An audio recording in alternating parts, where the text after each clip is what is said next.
capítulos en este capítulo, en una experiencia personal que él tuvo, una experiencia inolvidable, una experiencia que definitivamente cambió el resto de su vida. Jeremías era un profeta de Dios ya, mas sin embargo, el hecho de porque ellos eran profetas, en este caso Jeremías, no significaba que la obra de Dios ya había terminado en él. Así que cada vez que Dios se revelaba a un profeta, Dios estaba hablando primeramente a su vida. Dios estaba hablándole personalmente al profeta, porque el profeta necesitaba experimentar en su vida primeramente la palabra de Dios, el mensaje de Dios, la intención de Dios, el deseo y el plan de Dios que él había trazado tanto para su pueblo. Entonces vemos a Jeremías teniendo una experiencia, en este caso con el Señor, Dios dándole instrucciones. Y yo quiero que meditemos un momentito en esto. Dios le dio ciertas instrucciones a Jeremías que él necesitaba para que Dios pudiera llegar a su corazón y para que Jeremías de una forma personal permitiera que Dios llegara a su vida. Él necesitaba sujetarse a las instrucciones que Dios le estaba dando. Y Dios le dice a Jeremías: baja a la casa del alfarero. Y mire, ponga cuidado que Dios no le da explicaciones. Yo siempre pongo mucho énfasis en esto de antemano porque la Biblia nos los está señalando ahí. Sí, obviamente si no lo notamos, pues ni cuenta nos damos que ahí está, de una forma implícita, ahí está. Dios es insistente en las cosas, Dios es perseverante en las cosas. Dios le da instrucciones a Jeremías y le dice: baja a la casa del alfarero, pero no le da explicación alguna en el momento. Si usted lee conmigo, por favor, dice: esta es la palabra del Señor que vino a Jeremías. Ojo, mire, vino a Jeremías la palabra del Señor. ¿Qué fueron las primeras palabras de Dios? Le dijo: baja ahora mismo a la casa del alfarero. Y fíjese lo que está diciendo: ahora mismo a la casa del alfarero. Esto lo podemos, esto ¿cómo se dice? Se conjuga con una escena del Señor Jesucristo en el Nuevo Testamento, cuando dice que llamó a algunos y les dijo: ven tú, sígueme. Y aparte, usted sabe que aparte de los 12, Jesús llamó a otras personas para que lo siguieran. Y le dijo: tú sígueme. Y dice que uno le dijo: no, pues es que acabo de comprarme un Ferrari, necesito irlo a probar. Ahí está la pista, me están esperando unos cuates para ir a echarle un jalón. Y mira, cuando lo termine de probar, vengo y te sirvo. Y dice el Señor: no, tú no sirves para ser mi discípulo. Y le dijo a otro: ven tú y sígueme. Y el otro: no, pues mira que mi papá está cumpliendo años, voy a ir a estar un ratito en la fiesta ahí con él, déjame estar un rato en la fiesta con mi papá para celebrar su cumpleaños. Y le dijo Jesús: no. El que mira para atrás, dice, no es digno de ir con el arado. Porque no estaban oyendo la palabra de Dios ni se estaban sujetando. Jesús les había dado un llamado y dése cuenta que Jesús nunca les explicó, solamente les dijo: ven y sígueme. Amén. ¿Se da cuenta? Sí, amén. El Señor busca que nosotros le creamos. Esa es la palabra clave del creyente. De antemano, por eso se nos llama creyentes, porque hemos creído en Cristo Jesús como el Hijo de Dios. Por eso somos creyentes. Y hemos creído por fe. Amén. Todos los que creyeron en Jesús, aún que lo hayan visto, póngame cuidado, todos los discípulos o los apóstoles vieron a Jesús, pero aún así ellos creyeron por fe. Ellos creyeron por fe que Él era el Hijo de Dios.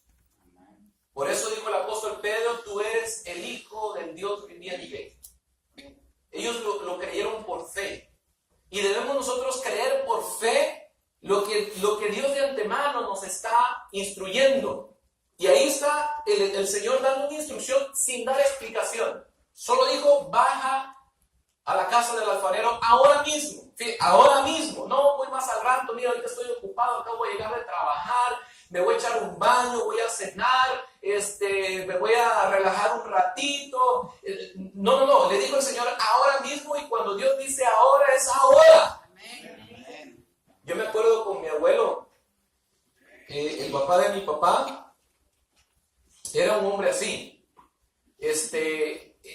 ¿Sabe? Él le hablaba una vez, solo le decía una vez las cosas. Si usted no las alcanzaba a agarrar, agárrese, porque así le iba. Y él daba una instrucción y en la primera mire nosotros solamente lo oíamos hablar y oía a ver qué estaba diciendo por si estaba dando una instrucción. Porque si daba una instrucción, teníamos que salir, hermanos, a verla o a obedecer ahora mismo. ¿Usted le da una instrucción a un hijo ahora?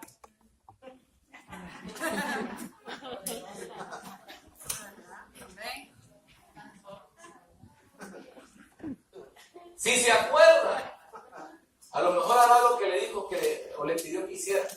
No estoy diciendo que todos los hijos son iguales. Se alarmaron, ¿verdad? El problema es que también hay maridos así, ¿verdad? Amén. Les habla la mujer y como que le hablaron al sillón donde están sentados. O viceversa, la mujer también. Tiene al marido un cero a la izquierda, ¿verdad? Y no me digas nada que te meto al bote ahorita. Y ahí está el pobre, ¿verdad? Sí, mamita, como tú digas. Mire, por eso a veces se nos hace muy... Mire, hermanos, pareciera broma, pero es una realidad, ¿sabe? Nosotros estamos, recuerden, en costumbres y culturas que nosotros mismos nos hemos ideado, ¿no? Es porque no son ideas de Dios.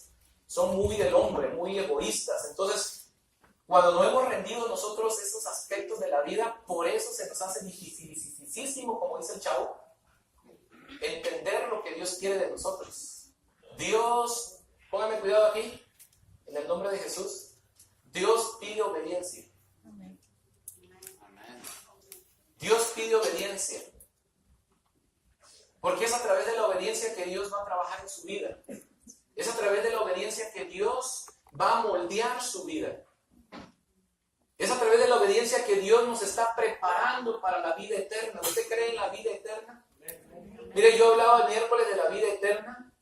Y déjenme poner el... Déjenme poner el cronómetro. Hablamos un poquito de la vida eterna. Satanás se ha empecinado de denigrar la vida eterna, de hacernos tener una idea falsa de la vida. Entonces, cuando oímos de la vida eterna en las Escrituras, cuando oímos de la vida que Dios promete en su palabra, como que no le ponemos mucha importancia, ¿verdad? Tenemos por muy insignificante la vida. Y yo decía el miércoles, para los que no estuvieron, no se escaparon ahora los que llegaron. Si tuviéramos en alta apreciación la vida, entonces nos cuidáramos. Nos cuidáramos. Comiéramos bien, escogeríamos lo mejor para nuestra salud, etcétera, etcétera. Pero el hecho de no tener mucha apreciación de la vida, no le tenemos importancia a eso, hermanos. Entonces, lo mismo se aplica a la vida espiritual. Cuando Dios habla de la vida, cuando Dios habla de una vida eterna, no le ponemos mucha importancia porque no le tenemos alta apreciación a la vida. ¿Sabe? Ese es un trabajo de Satanás que ha logrado meter en nuestra mente, en nuestros corazones, de no tenerle aprecio a la vida. Entonces, por eso muchas veces menospreciamos las instrucciones de Dios, el consejo de Dios, la preparación que Dios quiere hacer en nosotros para prepararnos, valga la redundancia, a la vida eterna. Si nosotros tenemos en alta estima la vida eterna, hermanos, vamos a estar dispuestos a que Dios haga lo que sea con nosotros, con tal de llegar a la vida eterna, con tal de vivir para siempre, porque yo quiero vivir. No hay mejor regalo en la vida, hermanos, que la vida. No hay otra cosa mejor que la misma vida.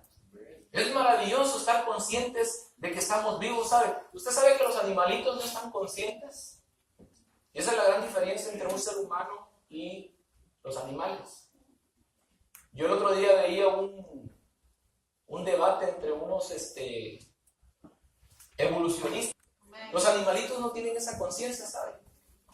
Si no están conscientes, ellos solamente viven. Tienen alma, sí es cierto, porque ven, sienten, tienen memoria, pero no tienen conciencia de que el perro es perro y que lleva una vida de perro. No está consciente el perro que es perro. La gallina no está consciente que es gallina y que usted se le roba los huevos. Si tuviera conciencia de eso, le aseguro que le mete una demanda y le mete al bote.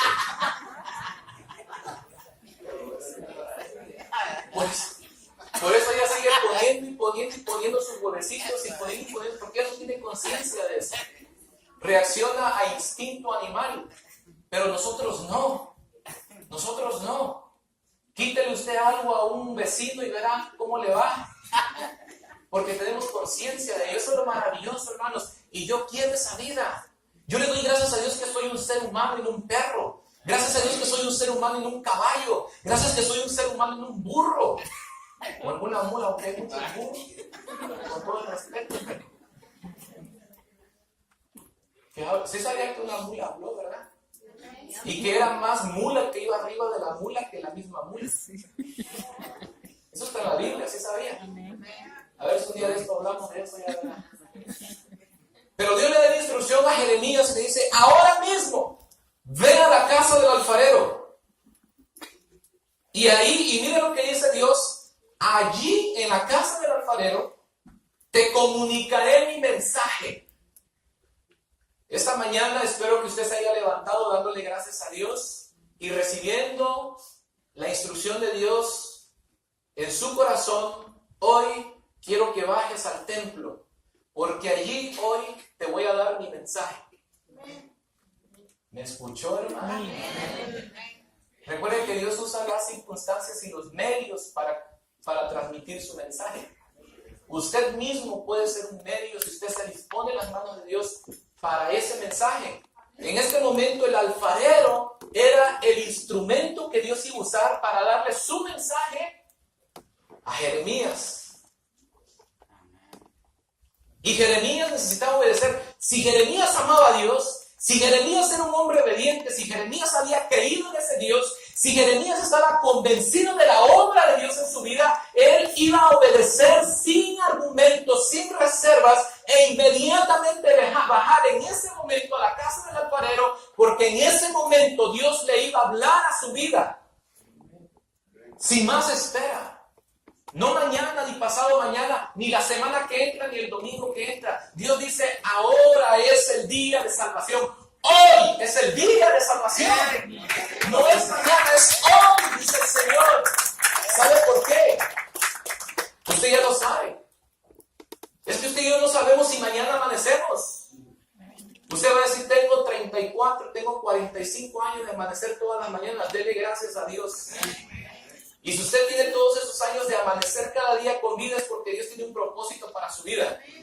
Es porque Dios quiere darle su mensaje y Dios quiere utilizarlo como instrumento para dar su mensaje a alguien más. Miren qué maravillosa ilustración, qué maravillosa figura en el taller del alfarero. Ahorita vamos a ver lo que Dios estaba tratando de decirle a Jeremías. Y después Jeremías iba a ser el instrumento que Dios iba a usar para darle ese mismo mensaje al resto del pueblo. Amén. Y miren lo que dice el verso 3. Entonces bajé a la casa del alfarero. Sin más espera, hermanos. Qué bonito es, miren qué maravilloso es. ¿Usted quiere darle gloria a Dios? ¿Usted quiere realmente exaltar el nombre de Dios? No hay mejor manera que obedecer. No hay otra forma.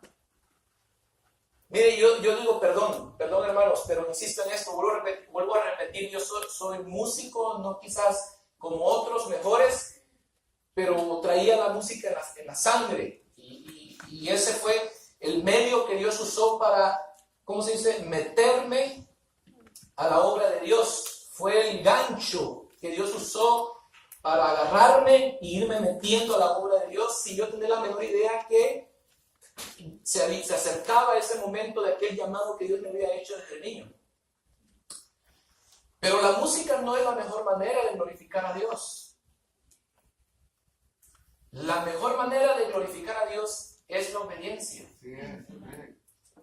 Yo le voy a relatar una anécdota rapidito. En una ocasión, hace muchos años, dice que había una iglesia, una congregación bastante pequeña en membresía,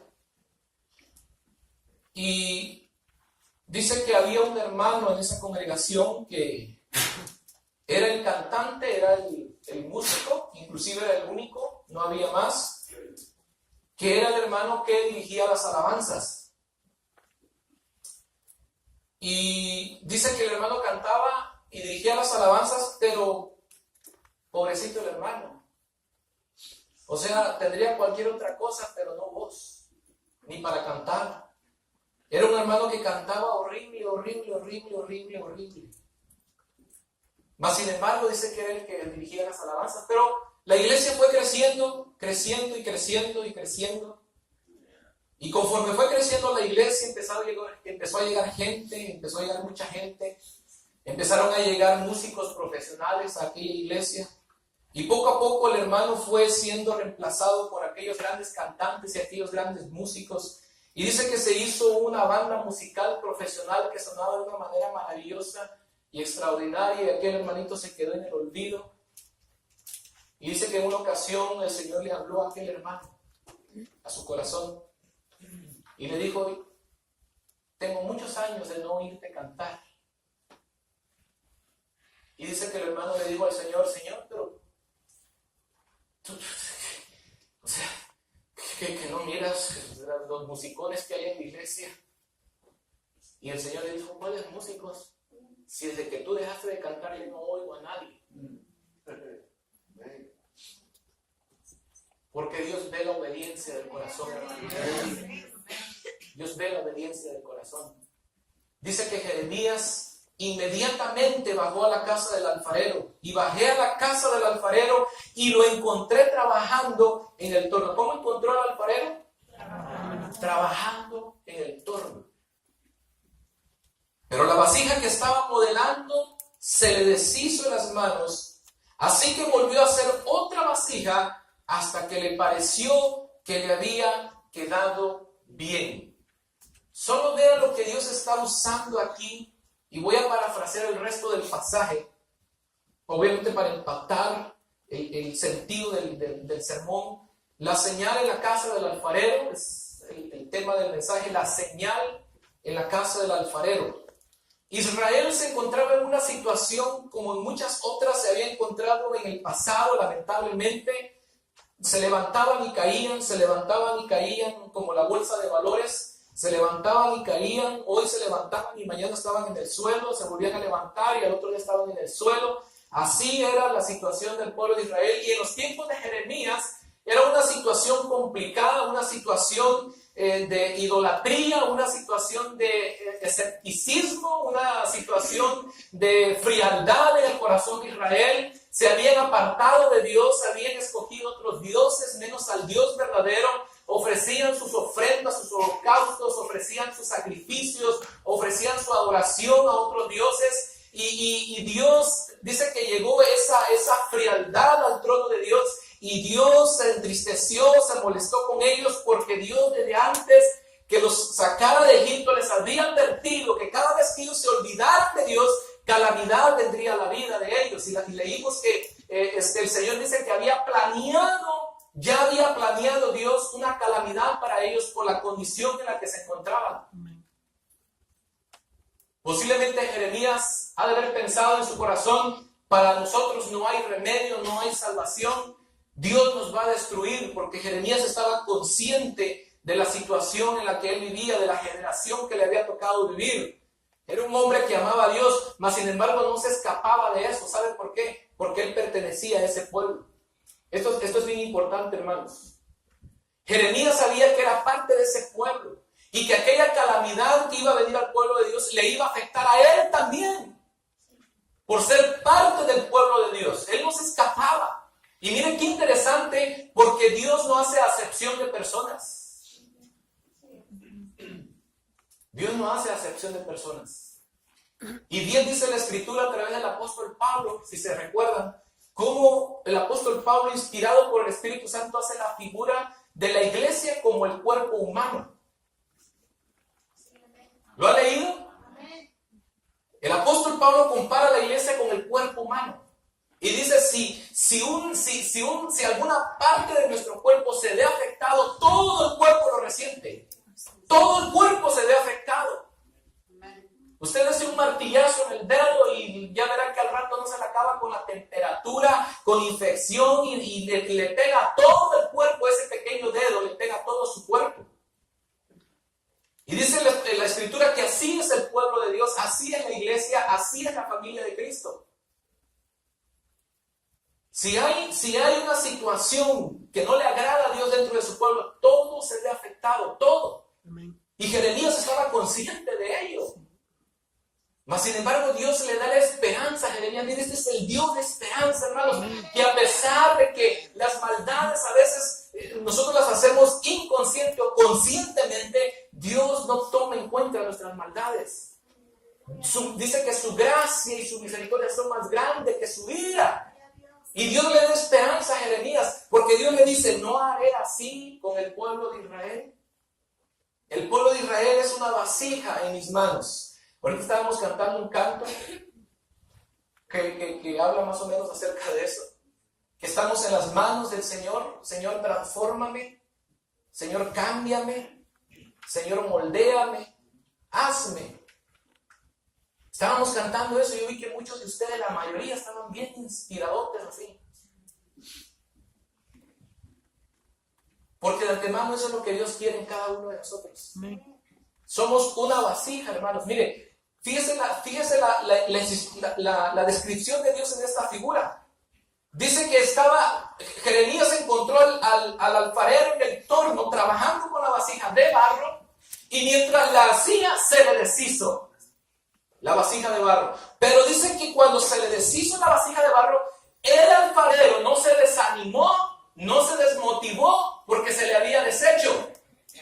Y es que Dios es así, hermanos. Dios es persistente. Dios no se desanima tan fácil. Por muy tercos que seamos, por muy insistentes a veces en nuestras conductas, Dios es persistente en su amor, en su gracia, en su misericordia.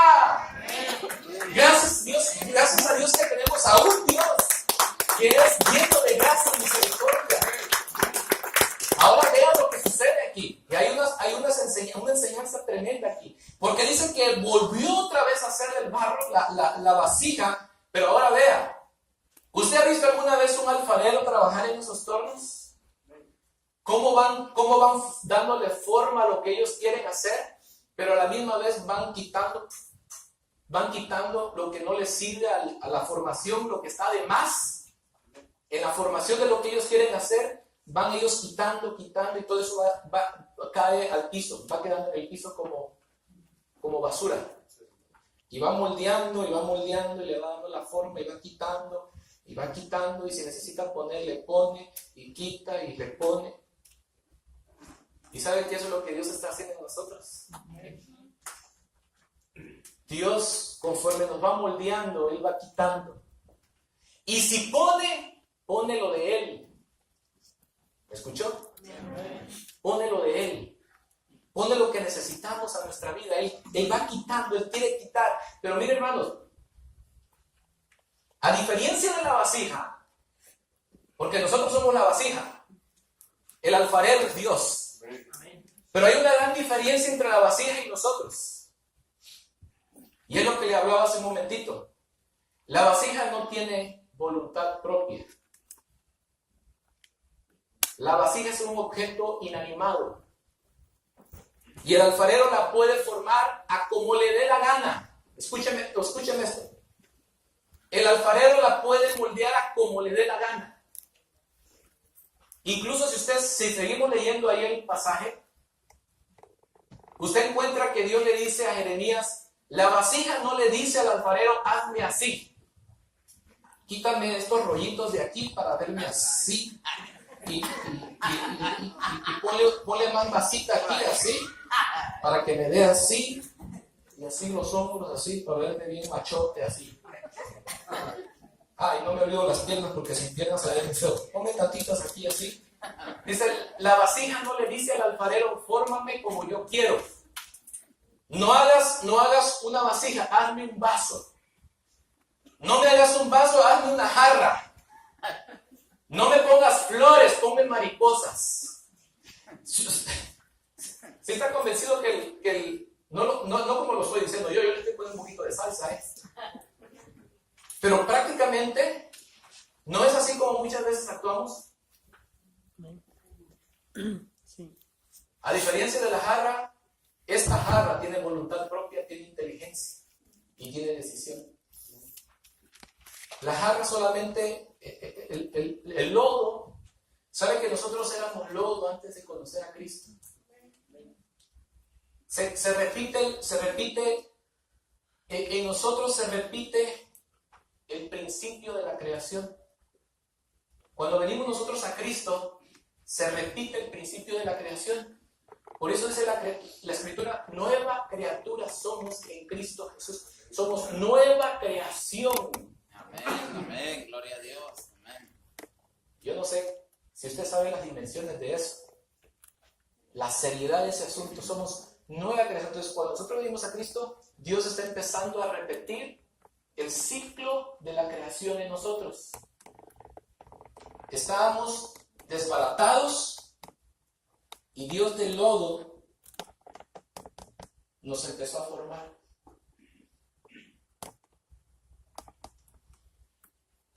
El asunto es de que muchas vasijas, algunos jarrones, no se ofendan, en la Biblia, no se ofendan.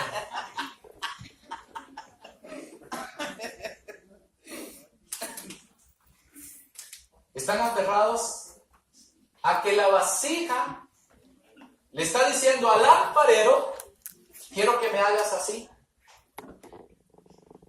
Porque eso es lo que Dios le está diciendo a Jeremías. La vasija no le dice al alfarero, esa que tú viste, Jeremías, en el taller del alfarero. Tú te dices cuenta que la vasija no le dice al alfarero, oye alfarero, hazme más cintura, hazme más así redondita, píntame así, píntame no. La vasija está depositada en las manos del alfarero. Amén. Y en la voluntad del alfarero, él hace lo que le dé la gana con esa vasija. Ahora, hermanos, aquí está el desafío. Y yo quiero dejarle esto en su corazón esta tarde, para terminar. Uy, pastor, así, sí, así. Este es lo que quiero dejar en su corazón. ¿Qué tipo de vasija es usted? De antemano la pregunta también sería, ¿está usted en las manos del alfarero? No me responda, yo creo que respondamos, pero no se me distraigan, por favor. ¿Está usted en las manos del alfarero? ¿Está usted en el torno del alfarero? Dios busca que nosotros examinemos nuestra vida. Dele lugar al Espíritu de Dios que examine su vida. ¿Está usted en el torno del alfarero? ¿Se está depositando usted en las manos del alfarero de una forma totalmente rendida a él? Completamente rendida. Yo el miércoles hablábamos un poquito acerca también precisamente de eso, de la regeneración que Dios está haciendo en nuestra vida. Nosotros tenemos la imagen de Dios, pero está distorsionada por el pecado. Y Dios está distorsionando, está volviendo otra vez a enderezar y a desarrugar lo que el pecado ha hecho en nuestra vida, pero causa dolor. Y yo he ponido una ilustración de un par de ocasiones que yo visité al huesero allá en mi pueblo, así se le llama, ¿verdad? Ahora se llama quiropráctico, ¿no? ¿Cómo se llama? Ahora tiene nombre científico, pero es el mismo, es la misma gata, nada más que revolcada. Ahora llevan batas y corbatas, pero allá en mi rancho era un viejito que estaba ahí en una chocita y usted entraba y hasta miedo daba, el viejito va a salir ahí, el viejito, pero cuando lo agarraba, hermano, pues no. Una vez iba yo dislocado del hombro por andar jugando fútbol, me disloqué el hombro y lo traía así inflamado. Y me dice mi mamá, te vas allá con don Chabelo, así creo que se llamaba el viejito. Te vas ahora mismo porque no quería ir yo, pues imagínese, hermano. Ya sabía lo que me esperaba. Yo le decía a mi hermano, no, solito se va a arreglar. No, señor, usted se va a ir allá con don Chabelo. Y ahí iba yo. Y me llevaba yo a mi hermano, a mis dos hermanos conmigo, porque el asunto es que me tenían que agarrar. Y yo me acuerdo que ese viejito salió esa vez y me dice, ¿qué tienes? No, pues que me zafé el hombro. Y dice, siéntate ahí. Se metió el viejito y sacó, no sé, una hierba, no sé qué sacó ahí, me untó por acá así. Y me dice, te vas a aguantar. Pero nada más que también necesito que te relajes. Dije, relajarme. Necesito que o sea, en pocas palabras lo que me estaba diciendo era, confía en mí. Confía en mí. Lo que voy a hacer te va a servir para volverte tu hombro a tu lugar. Pero necesitas confiar en mí, necesitas relajarte. No te tenses y solamente entrégate. No, pues. Y luego le dijo a mis hermanos, agárrenlo como puedan. Y aquellos me agarraron, hermanos, y yo me acuerdo que me jaló el hombro así, nada más de movérmelo. Era un dolor horrible, Y yo me acuerdo que nada más me le hizo el brazo así. Y no,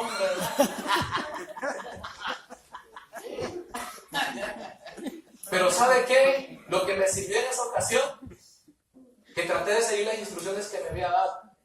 Traté de relajar el brazo, mi cuerpo lo más que podía, sin resistirme a lo que iba a hacer.